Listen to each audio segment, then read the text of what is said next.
When my son started sleeping on the floor beside our bed, I didn't think much of it. Kids go through phases. Bad dreams, fear the dark, maybe a cartoon that stuck too hard. I figured it would pass.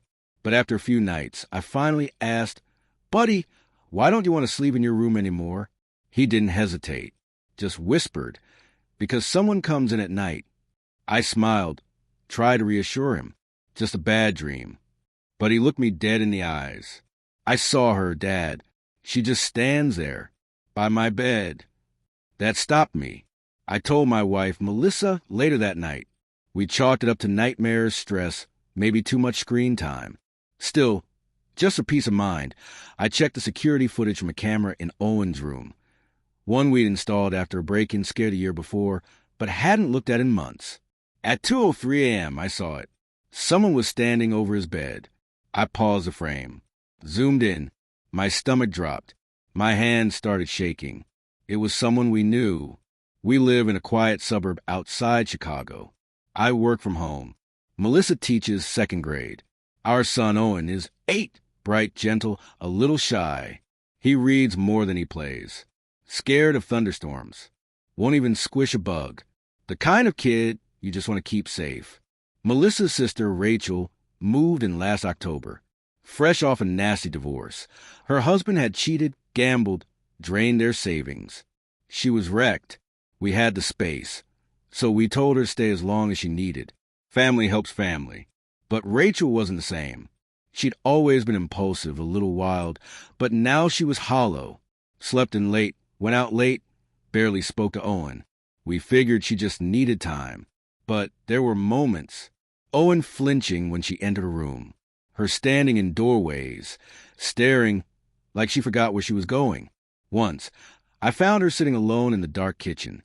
Said she couldn't sleep. Then in January, she asked us to co-sign a loan. Said she wanted to open a daycare. Melissa was tempted. I wasn't.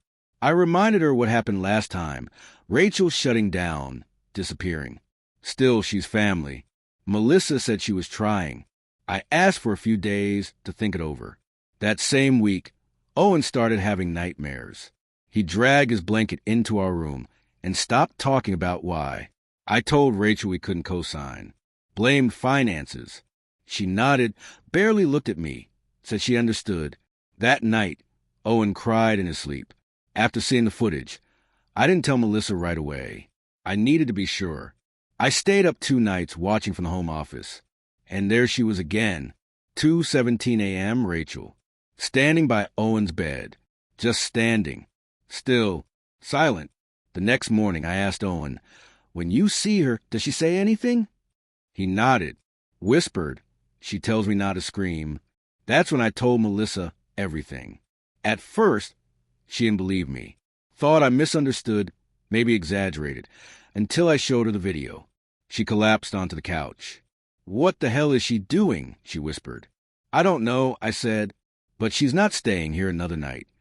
Rachel denied it, said she was sleepwalking, didn't remember anything. She cried, said we were treating her like a criminal. I didn't argue, didn't yell, just said, "You need to leave, Rachel. Today." Melissa tried to soften it, offered to pay for a hotel. Rachel just stared at us, then at Owen, who was hiding behind me, holding my hand. She packed in a rush. Slammed the door on her way out. The cops came later. I gave them the footage. Said I wasn't pressing charges yet, but I wanted it on record. Melissa's parents called, furious. Accused us of humiliating their daughter. Said she was fragile, not dangerous. I asked them one question. Would you let her sleep under your roof with your grandchild? They hung up. We changed the locks that night. Owen still sleeps in our room sometimes. I don't push him. Rachel hasn't contacted us since, except for one voicemail a week ago. Her voice was soft, slurred. I didn't mean to scare him. I just miss being a mom. I still don't know what she was doing. I don't think she meant harm. But watching a child sleep night after night, saying don't scream, that's not something a well person does. That's what broken people do when they can't tell memory from reality anymore. I don't hate her, but I won't forgive her. I just want Owen to feel safe again. Some nights, I lie awake listening to him breathe beside our bed, and I wonder if he'll remember this years from now, if he'll ask me why I let her into our lives. And I don't know what I'll say. Maybe that I thought I was helping. Or maybe just, I'm sorry.